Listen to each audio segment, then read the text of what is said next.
RX1 dual single channel rolling code receiver, latch mode function.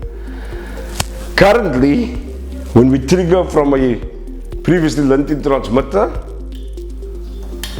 it is on pulse of 0.5 seconds.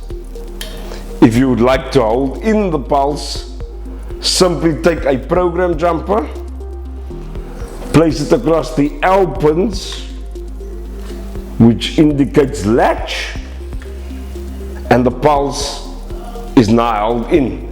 This is ideal for triggering lights or triggering a pool pump.